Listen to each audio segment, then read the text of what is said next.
Et s'il existait une version de toi que personne ne voit vraiment? La version authentique. Celle qui a ses propres opinions, ses propres limites, et qui n'a aucun intérêt à jouer un rôle, pour des personnes qui ne feraient jamais la même chose pour elle. Tu gardes cette version enfermée, à l'abri, cachée. Mais pourquoi? Il existe une forme particulière d'épuisement, qui apparaît lorsque tu passes ton temps à te diminuer, pour des personnes qui ne t'ont jamais demandé de devenir quelqu'un d'autre. Cela ne vient pas d'un seul coup. Ça s'installe progressivement. Dans les silences qui suivent un « oui » donné à quelque chose que tu détestais. Dans ces matins où, devant le miroir, tu n'arrives même plus à soutenir ton propre regard. Les stoïciens l'avaient compris. Marc Aurèle, empereur de Rome, un homme qui dirigeait un immense empire tout en luttant avec son propre monde intérieur, savait que la plus grande menace pour une vie humaine n'était pas forcément un ennemi aux portes. C'était l'abandon progressif du respect de soi. Sénèque avertissait que lorsque tu vis entièrement pour le confort des autres, tu finis par disparaître silencieusement. Et Épictète, qui avait commencé sa vie comme esclave, enseignait une vérité encore plus profonde. Aucun homme n'est libre s'il n'est pas maître de lui-même.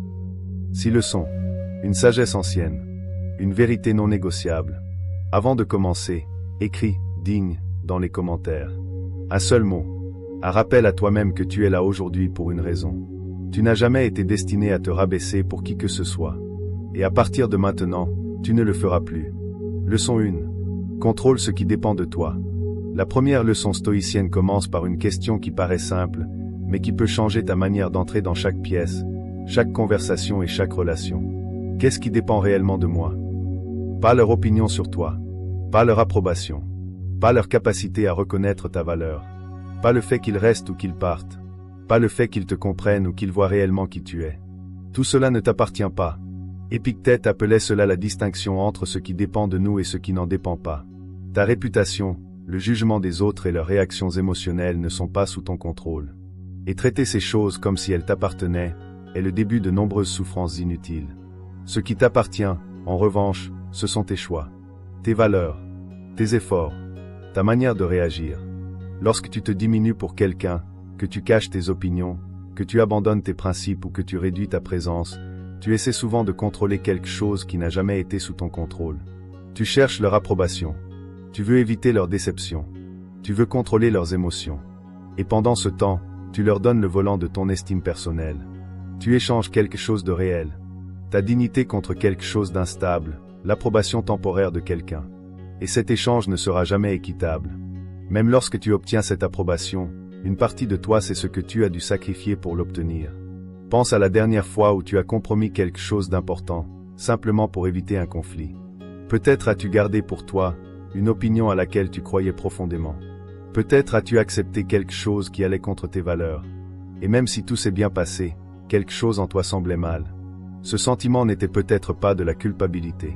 C'était ton instinct qui te signalait le prix que tu venais de payer. Alors voici un exercice simple. Avant de te plier aux attentes de quelqu'un, arrête-toi et demande-toi. Est-ce que je fais cela parce que cela correspond à mes valeurs, ou parce que j'ai peur de ce qui arrivera si je refuse? Une seule question, posée honnêtement, peut t'empêcher de sacrifier ce qui n'aurait jamais dû être négociable. Contrôle ce qui dépend de toi. Libère ce qui ne dépend pas de toi. C'est là que commence le respect de soi. Leçon 2. Ta valeur n'a pas besoin d'être validée. Il existe une version de toi qui attend depuis des années, peut-être même des décennies. Elle attend que quelqu'un lui confirme qu'elle est suffisante. Elle attend la promotion qui prouvera qu'elle a réussi. La relation dans laquelle elle se sentira enfin choisie. L'amitié dans laquelle elle se sentira réellement comprise. Et pendant cette attente, tu modifies ton comportement, tu fais des efforts et tu joues certains rôles, tout cela dans l'espoir d'obtenir un verdict qui ne vient jamais. Marc Aurèle écrivait « Confine-toi au présent ». Mais derrière cette phrase, se cache une idée plus profonde. Ne confie pas ton sentiment de valeur à un événement futur, ou au jugement d'une autre personne. Ta valeur n'est pas une hypothèse qui attend d'être confirmée. Elle existe maintenant. Que quelqu'un la voie ou non. Que quelqu'un la reconnaisse ou non. Que quelqu'un l'apprécie ou non. Le problème, c'est que notre monde fonctionne énormément avec des indicateurs extérieurs. Les abonnés, les likes, les titres, l'argent, la reconnaissance et la validation sociale. Depuis notre enfance, on nous apprend souvent à associer notre valeur à notre performance. Mais imagine l'alternative. Si ta valeur dépend constamment de la validation extérieure, chaque fois que quelqu'un retire son approbation, une partie de toi disparaît avec elle. Ce n'est plus vivre. c'est passer sa vie à auditionner. Et l'audition ne se termine jamais, parce que les personnes qui te jugent changent constamment. Observe les personnes qui semblent réellement à l'aise avec elles-mêmes. Elles ne cherchent pas constamment l'approbation. Elles ne s'effondrent pas à la moindre critique. Elles ne changent pas de personnalité selon la personne qui les regarde. Elles ont simplement décidé de placer leurs valeurs quelque part où personne ne peut les leur retirer. Sénèque disait en substance de revenir vers soi-même. Pas pour s'isoler du monde, mais pour retrouver cette partie de soi qui existait avant le regard des autres. Avant les comparaisons. Avant les rejets. Avant qu'on te fasse croire que tu étais trop ou pas assez. Cette partie de toi existe encore. Elle attend simplement que tu arrêtes de chercher ailleurs ce qui se trouve déjà en toi. La personne qui n'a pas besoin d'applaudissements pour se sentir digne est difficile à déstabiliser. Pas parce qu'elle est arrogante, mais parce qu'elle a trouvé la seule base réellement stable. Le respect qu'elle se porte à elle-même. Le jour où tu cesses d'avoir besoin que quelqu'un confirme ta valeur, est le jour où tu lui retires le pouvoir de la détruire. Leçon 3, une limite est un standard. Le mot « limite » est tellement utilisé aujourd'hui, qu'il a presque perdu son véritable sens. On le traite comme une préférence, une humeur ou une position que l'on peut négocier. Quelque chose de flexible. Quelque chose qui doit céder lorsque la relation l'exige. Mais les stoïciens voyaient les choses autrement. Une limite n'est pas un mur que tu construis pour tenir les autres à distance. C'est un standard que tu établis, pour rester fidèle à toi-même. Épictète était très clair sur ce point. Chaque fois que tu laisses quelqu'un franchir une limite que tu avais pourtant fixée, tu ne fais pas que tolérer son comportement. Tu lui apprends que ta limite n'a aucune réelle importance. Et lorsqu'un standard devient négociable, ce n'est plus un standard. C'est une suggestion. Et les gens traitent les suggestions très différemment des standards. Pense à une personne que tu respectes profondément. Pas par peur, pas à cause de son statut, mais d'un véritable respect. Il y a probablement certaines lignes que tu n'oserais pas franchir avec elle. Non pas parce qu'elle est froide ou difficile, mais parce que sa constance t'a montré que certaines limites ont de véritables conséquences. Elle n'a pas besoin d'annoncer ses standards. Elle les vit. Et c'est justement cela qui leur donne de la force. Un standard n'existe réellement que lorsque tu le respectes, même lorsque personne ne regarde, même lorsque la situation devient inconfortable, même lorsque l'autre personne ne comprend pas ou n'est pas d'accord. Cela ne signifie pas que tu dois devenir rigide. Les stoïciens ne considéraient pas l'inflexibilité comme une vertu. Il y a une différence entre faire un compromis sur l'organisation d'une situation et faire un compromis sur ton caractère. Tu peux modifier ton emploi du temps, changer tes plans, faire preuve de compréhension, accorder une seconde chance. Tout cela peut être de la sagesse. Mais, lorsque quelqu'un te demande de sacrifier tes valeurs fondamentales ou ton respect de toi-même, c'est là que ton standard doit rester ferme. Marc Aurèle enseignait qu'aucun avantage ne mérite que tu brises ta parole ou que tu perdes ton respect de toi-même. Réfléchis à cela. Aucune relation, aucune approbation, aucune paix temporaire. Rien ne vaut le prix de ton respect de toi-même. Tu n'as pas besoin de faire de grands discours. Tu n'as pas besoin de menacer. Tu n'as pas besoin de passer ton temps à expliquer tes standards à des personnes qui ne veulent pas les respecter. Tu dois simplement les maintenir. Calmement. Consistamment. Sans t'excuser. Tes standards ne sont pas des murs. Ils sont la forme de la personne que tu as choisi de devenir. Protège-les comme tels. Leçon 4. Tout ne mérite pas ta réponse. Quelque part en grandissant, beaucoup d'entre nous ont appris une idée dangereuse. Se taire, c'est perdre. Si tu ne te défends pas, tu as cédé. Si quelqu'un remet tes choix en question, tu dois te justifier. Si quelqu'un te provoque, tu dois répondre. Comme si le silence était une faiblesse. Les stoïciens pensaient exactement l'inverse. Sénèque enseignait qu'une personne puissante apprend à être à l'aise dans son propre silence. Pas le silence de quelqu'un qui n'a rien à dire, mais celui de quelqu'un qui a compris que tout le monde ne mérite pas d'avoir accès à son monde intérieur. Il existe une forme de maîtrise qui n'est pas passive. Elle est précise. Elle sait exactement ce qu'elle choisit de ne pas donner. Et pourquoi? Pense à la dernière fois où quelqu'un t'a provoqué. Quelqu'un a remis tes décisions en question, minimisé ton opinion ou essayé de t'entraîner dans une dispute. Que as-tu ressenti? L'envie d'expliquer, de te justifier, de prouver que tu avais raison ou de gagner. C'est humain. Mais regarde ce qui se cache derrière cette réaction. La croyance que l'opinion de cette personne est suffisamment importante pour exiger immédiatement une réponse de ta part. Comme si rester silencieux signifiait qu'elle avait gagné. Mais lorsque tu réagis sous le coup de l'émotion, tu lui donnes le contrôle. Ces paroles déterminent ton comportement. Tu deviens exactement ce que les stoïciens cherchaient à éviter, une personne contrôlée par ce qui lui est extérieur. Le silence utilisé avec intention est une véritable forme de force. Il montre la maîtrise de soi sans agressivité. Il protège ton énergie. Et surtout, il garde ton monde intérieur entre tes mains. Cela demande de la pratique. L'envie de répondre est humaine. L'envie d'être compris aussi. Tu ne dois pas les supprimer. Tu dois apprendre à créer un espace entre ce qui t'arrive et ta réaction. C'est dans cet espace que se trouve ta liberté. Tu peux choisir qui tu veux être, au lieu de simplement réagir à ce que les autres pensent de toi. Tu n'as pas besoin de défendre ta valeur devant tout le monde. Parfois, la réponse la plus puissante à quelqu'un qui te sous-estime, c'est de continuer, calmement, à construire ta vie sans chercher son approbation. Leçon 5. Tu n'as pas besoin d'être aimé par tout le monde. La société nous vend une idée séduisante. Plus les gens t'acceptent, plus tu as de valeur. Alors on cherche à être apprécié par le plus grand nombre. On évite les conflits. On devient facile à supporter. On cherche à plaire. Mais, être apprécié par tout le monde n'est pas la même chose qu'avoir de la valeur. Et poursuivre cette illusion peut te coûter quelque chose que tu auras du mal à retrouver, toi-même. Épictète disait que si tu veux progresser, tu dois accepter d'être considéré comme ridicule ou ignorant par ceux qui préfèrent rester dans leur confort. Certaines personnes ne veulent jamais déranger. Elles ne veulent jamais être désapprouvées. Elles cherchent constamment à être acceptées.